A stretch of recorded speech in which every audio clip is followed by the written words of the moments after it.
Assalamualaikum warahmatullahi wabarakatuh. Halo, jumpa lagi dengan saya Kori.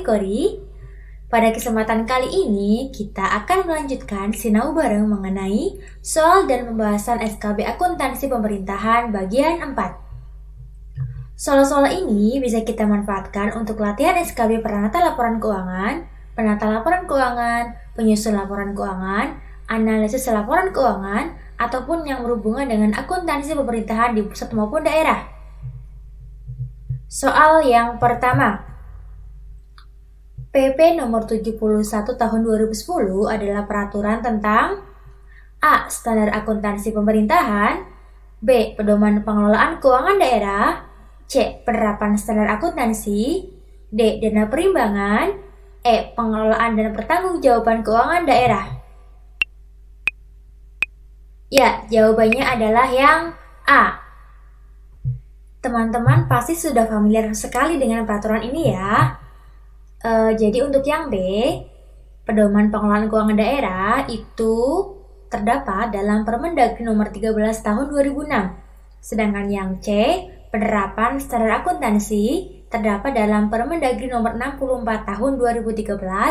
Kalau yang D, Dana Perimbangan terdapat dalam PP nomor 104 tahun 2000.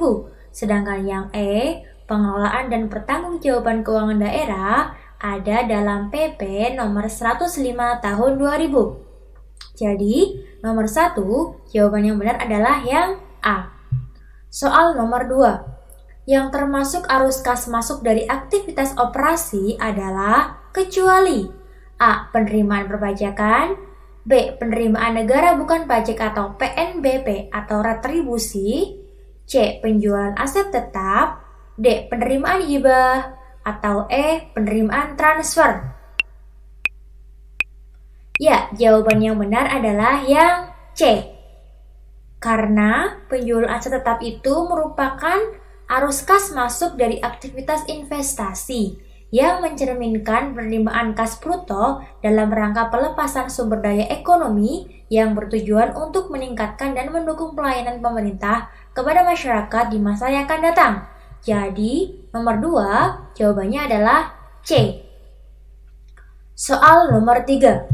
Sumber daya ekonomi yang dikuasai dan atau dimiliki oleh pemerintah daerah sebagai akibat dari peristiwa masa lalu dan dari mana manfaat ekonomi dan atau sosial di masa depan diharapkan dapat diperoleh baik oleh pemerintah daerah maupun masyarakat, serta dapat diukur dalam satuan uang, termasuk sumber daya dan keuangan yang diperlukan untuk penyediaan jasa bagi masyarakat umum dan sumber-sumber daya yang dipelihara karena alasan sejarah dan budaya disebut A. Ekuitas, B. Kewajiban, C. Aset, D. Pendapatan, atau E. Beban.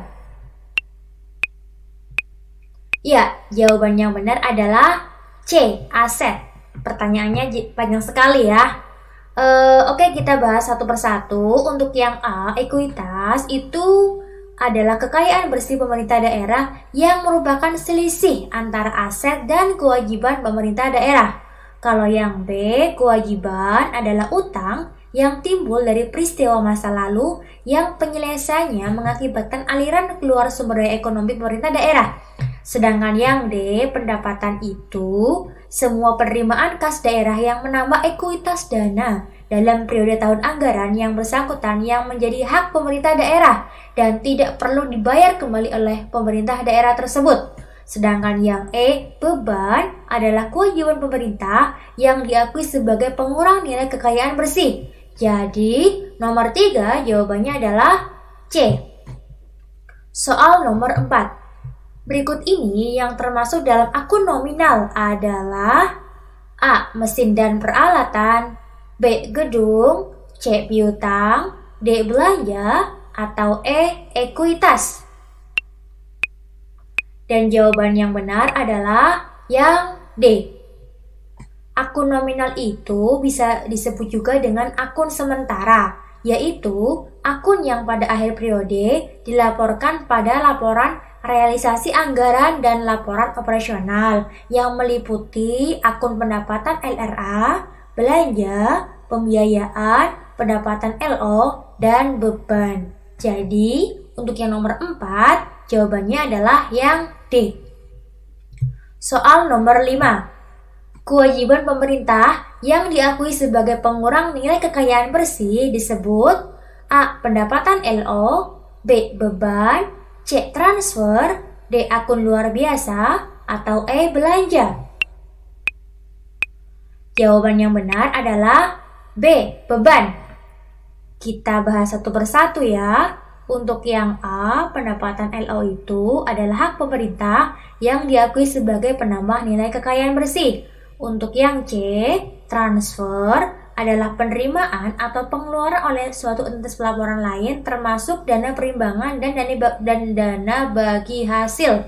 Kalau yang D, akun luar biasa adalah pendapatan luar biasa atau beban luar biasa yang terjadi karena kejadian atau transaksi yang bukan merupakan operasi biasa. Kalau yang E, belanja adalah semua pengeluaran kas daerah yang mengurangi ekuitas dalam periode tahun anggaran yang bersangkutan yang tidak akan diperoleh pembayarannya kembali oleh pemerintah daerah. Jadi, nomor 5, jawaban yang benar adalah B. Lanjut, soal nomor 6. Laporan yang menyajikan informasi kas sehubungan dengan aktivitas operasi, aktivitas investasi, aktivitas pendanaan, dan transitoris yang menggambarkan saldo awal, penerimaan, pengeluaran, dan saldo akhir kas pemerintah daerah selama periode tertentu disebut A. Laporan realisasi anggaran atau LRA, B. Laporan perubahan saldo anggaran lebih atau LPSAL, C. Laporan operasional atau LO, D. Laporan perubahan ekuitas atau LPE, atau E. Laporan arus kas. Dan jawaban yang benar adalah yang E. Kita bahas satu persatu. Untuk yang A, laporan realisasi anggaran itu pengertiannya adalah laporan yang menyajikan ikhtisar sumber, alokasi, dan pemakaian sumber daya keuangan yang dikelola oleh pemerintah pusat atau daerah yang menggambarkan perbandingan antara anggaran dan realisasinya dalam satu periode pelaporan. Sedangkan yang B, LPSAL adalah laporan yang menyajikan informasi kenaikan atau penurunan saldo anggaran lebih tahun pelaporan dibandingkan dengan tahun sebelumnya. Sedangkan yang C, LO atau laporan operasional adalah laporan yang menyajikan ikhtisar sumber daya ekonomi yang menambah ekuitas dan penggunaannya yang dikelola oleh pemerintah pusat atau daerah untuk kegiatan penyelenggaraan pemerintah dalam satu periode pelaporan.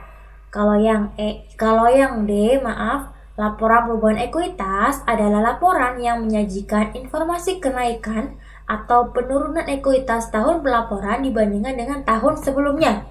Jadi, untuk yang nomor 6, jawabannya adalah E. Soal nomor 7. Setiap penerimaan atau pengeluaran yang tidak berpengaruh pada kekayaan bersih entitas yang perlu dibayar kembali dan atau akan diterima kembali, baik pada tahun anggaran yang bersangkutan maupun tahun anggaran berikutnya, yang dalam penganggaran perintah terutama dimaksudkan untuk menutup defisit atau memanfaatkan surplus anggaran disebut A. Pendapatan, B. Belanja, C. Transfer, D. Pembiayaan, atau E. Beban. Dan jawabannya adalah D. Pembiayaan.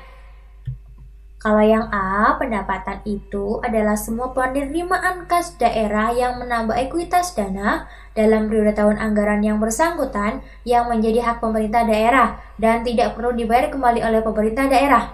Sedangkan yang B, belanja adalah semua pengeluaran kas daerah yang mengurangi ekuitas dalam periode tahun anggaran yang bersangkutan yang tidak akan diperoleh pembayaran kembali oleh pemerintah daerah. Kalau yang C, transfer adalah penerimaan atau pengeluaran oleh suatu entitas pelaporan lain termasuk dana perimbangan dan dana bagi hasil.